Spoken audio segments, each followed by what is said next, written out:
Hey, everybody. Thanks for tuning in. And I'm about to bring him up, the man himself. He's coming up in 3, 2, 1. Boom. Heath Eslinger. What's up, buddy? What's happening, man? Hey, I feel like I just saw you just a minute ago. Yeah, we record these little videos. We put them out at different times. If there's somebody smart, they'll look back and go, they're wearing the same clothes. Hey, no joke. I did a video a few years ago at UTC. I had the Mansueto brothers.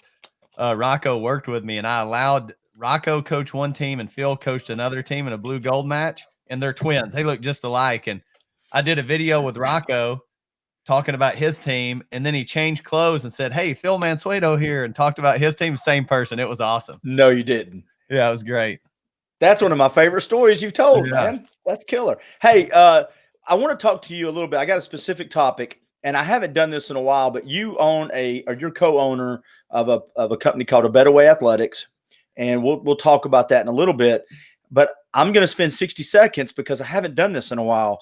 Hey, Heath Eslinger, what's up with this picture right here, you former UTC head wrestling coach? What's that guy doing? Hold on, I can't see it. Hold on. Can't see it? Oh, yeah. Dude, I'm yelling at someone. All right. Yeah, I saw that. I'm saying, for the love of God, win this match. Man, I saw that, and I thought, I got to ask Keith because for a guy, you talk with emotion too, but that's a coaching moment at UTC. You were telling somebody to do something. Yeah. I was pleading. I think I've shared this story before, but it's good because people love stories. I was coaching my son in wrestling. He was probably I may have been 6th grade. It's his first year in middle or 5th grade. I can't remember, but we were at Baylor, which is it's a tournament, a big tournament. And my son was he's country strong. Yeah. So he wasn't the technical guy, but if you let him get a hold of you, you were in some trouble at that time. And he got against this kid that got him. And we had 2 or 3 guys going at once. The head coach said, "Clint, can you coach Jacob on this one?" I'm like, "Yeah." He goes, "I think it's going to be a good match." But I said, "No problem. I got it." So I get in there with Jacob, and this guy got him in something that you stupid technical guys really know. Got him in some hold, and Jacob is twisted, and he cranes his neck and looks over at me. And I kid you not, I go, "I got nothing, dude." Yeah. I don't know what you're supposed to do. Sometimes as a coach, you look at them and say, "I got nothing for you, man." It's just lots of praying. Go ahead and hit that prayer. I wanted to talk to you about a different topic. Again, trying to keep it focused. There are kids out there. When I say kid, I'm talking as young as you want to go up until as old as you want to get. I'm talking about the kid that's either starting his athletic journey or maybe getting into a new sport altogether. Yep. And they struggle. Maybe it's baseball and they don't know how to really throw or have the technique. They struggle with the bat. It could be football. They don't like to hit. Basketball, they can't. They struggle. Mm-hmm. They want to play. They have the heart. And as a parent, it can be frustrating and can be trying. And a lot of times we can miss the opportunity to be the parent we want to be. My question to you is, I'm sure you've seen that. How would you handle that? Well, I mean, sometimes it can just be demoralizing. I mean, here's the thing about parenting and watching your kids struggle is no one enjoys it. Okay, if you enjoy it, you're probably in some way the thick individual. Yeah. And so really two things that cause us to, I don't know, maybe bail our kid out. I call it rescue too quickly and accommodate too often when they're struggling is one, it's pain, man. It's just not fun watching your kids struggle. Especially if maybe the other 8 kids aren't struggling as bad. Now, if everybody's on the struggle bus, it's a little easier. But, when your kid tries something new and they're the ones that are a little bit behind, like that pain is not fun to endure. And then the second thing, and we talked about this a little bit earlier, is we begin to think that that's a validation on us as a parent. Like, well, our kid's not succeeding. We've done something wrong as a parent. And sometimes it's just your kid's not physically as advanced yet. I mean, if you have an 8-year-old and you have one, how kids will say, "I'm 8.5." Well, kind of make fun of them. Like, "I'm 8 3/4." Well, at the end of the day, that half or 3/4 is a big deal at 8 years old, man. I mean, you're 10% older than the other kids you're playing. Yeah. So at 43, it's not a big deal. At 18, it's not a big deal. That's why I'm not a huge fan of holding kids back. I think it helps early. I think it sometimes can hurt later because at some point everybody's back in the same pool, swimming in the same water anyway. And so if you don't know how to manage that struggle, you're in trouble. And so I would say in those moments, so there's two sides of this scale. Mm-hmm. I love what Tim Elmore says. Tim Elmore says, abandonment is bad for a kid. Abundance is equally as bad. And so struggle can be bad for a kid. All right. Too much of it. If that's all they experience is struggle, it moves them to a place of despair and they might quit. But if all you experience is success early, that can be dangerous too. And so let's address the struggle first. And so if I have a kid and they enter late, first of all, I need to be honest. Hey, we're entering in this. You may be a little bit behind. It's going to be okay. This doesn't dictate your career. It's not a validation on who you are as a child, who we are as a family. And you just are honest about the scenario, you know. But with those kids that struggle, we have to be able to, as coaches and parents and leaders, sprinkle in just enough success that they want to keep moving forward. You know what I mean? They want Are to you keep talking about success in the sport, or just find a way to praise them? in anything. I mean, Yeah. we have to make sure. So the ingredient is actually hope. We have to be able to give them enough hope that they will continue and stay on this road long enough to actually see where it goes. If you've ever been lost going somewhere and you're like, man, I feel like I'm going the wrong way. I'm going the wrong way. But you have enough hope to say, I really believe it's down here though. And then all of a sudden you get there and it's like, dang, I'm glad I pressed on. Whereas some people may go, dude, I'm turning around right now. No way this is the right way. I'm giving up. And so our journeys in life are very much like that, whether it be sport, academically, marriage, whatever. And so for a kid that's struggling, and we're talking about sports specifically right now, Right. for a kid that's struggling early, we have to be strategic and sprinkling in some hope. And so here's what we do as parents sometimes. My kid's struggling, so I think more of what they're struggling is always better. Well, sometimes that pushes them further away. And so let's say we enter in baseball and my kid's struggling. And I go, well, dude, I'm putting them on a travel team, and that way they're going to get ahead if they do that. Well, no, I may move them over to flag football, and they may have a lot of success there. And they go, hey, I'm a pretty decent athlete. I can do this. And then 5 years later, they're the best baseball player in the 10th grade. But you strategically gave them opportunities to diversify and experience good. Because too much struggle for an 8-year-old can be dangerous. Now, too much success can be equally as dangerous because that child experience a ton of success early. And then all of a sudden, when all of these kids begin to catch them in the ninth and 10th grade, they've never had to manage those emotions Yeah. of, dude, everybody's even. Like, I'm not the rock star anymore. And so, as a parent, we have to know our children. And we have to, it's not a one size fits all. Well, And I also think we have to fight the urge to see the kids and think they see us the same way. In other words, as a parent, it may be easier for us to see our kid on the field being an athlete, but to the kid, we're a parent, whether we're a coach or whether we're the ride home, or whether we're in the stands, we're mom and dad. no And the doubt words that come out of our mouth, it's easy to say, no, what stays on the field happens on the field, stays on the field. But to the kid, it's not that easy. They don't have that maturity level. And I think it's a struggle. I think it's tempting as a parent when my kid's struggling to overcoach and think, okay, you need more coaching. I'll teach you Yeah. more technique. Yes. And what you hit on is just celebrating the fact you have the guts to try it. To me, that's plenty to hang your hat on. Hey, the number one factor in confidence, research driven. This isn't just Heath Eslinger isms. One of the number one ingredients in confidence, mastery attempts.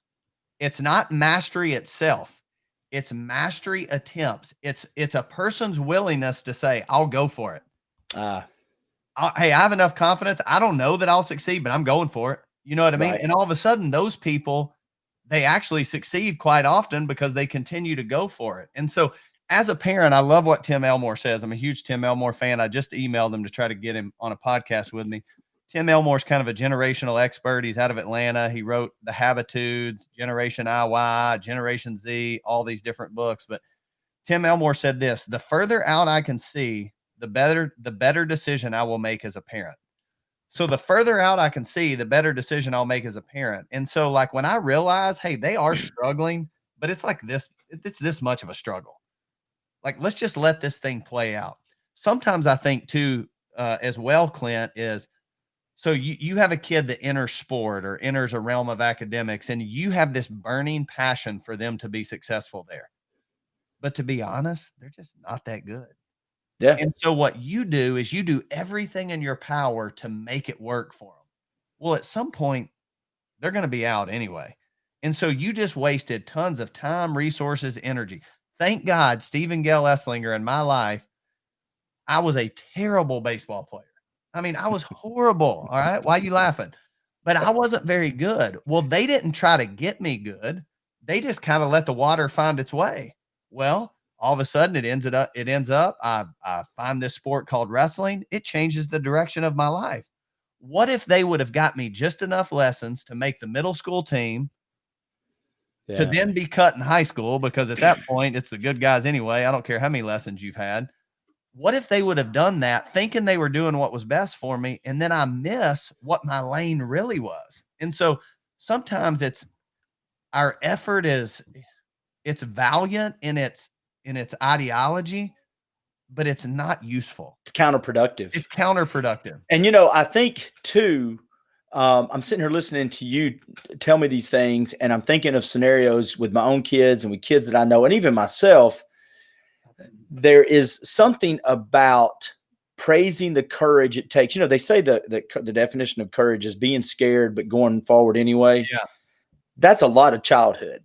Yeah. And if we are fanning the flames of that, whether it's sports or trying instruments or trying new academic classes or trying to meet new friends, if as a parent we're saying, okay, and I love what you said, be transparent. Okay, this may hurt. You may not be good at it. You're going to struggle, but we are going to encourage you to try whatever it is, but you're going to have to face the music on your own, kinda. That's a good way to approach it. It's hard though as a parent to say that though. It's hard. Man, I think one of your values as you raise your kids, hey, we're going to create a go for it mentality.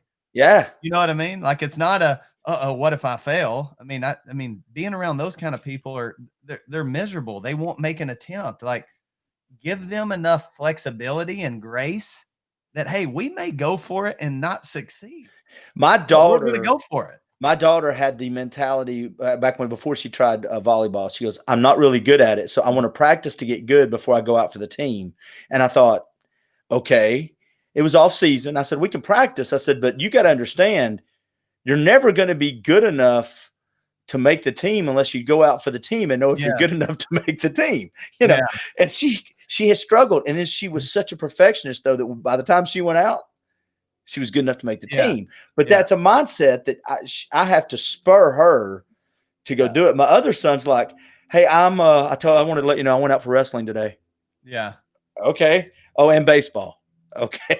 Yeah. And I think encouraging both those in different ways is important.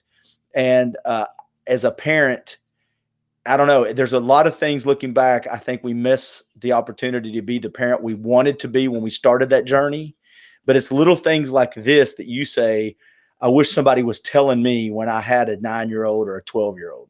Yeah. So let me close with these two things. For the parent out there with a kid that's struggling, don't give up. This road is long. Even though we try to identify talent at 8 years old, we pick all stars. We know who the superstar is. We got travel teams. Like there ain't nobody know. No one knows where these kids are going to be in 2031 or 2032. You know what I mean? It's crazy even to say those years. So if your child is struggling, don't give up. Encourage, encourage, encourage. If your kid, and I think this is maybe more of an issue, if your kid is super successful right now, please listen. Do not think you've arrived. Okay?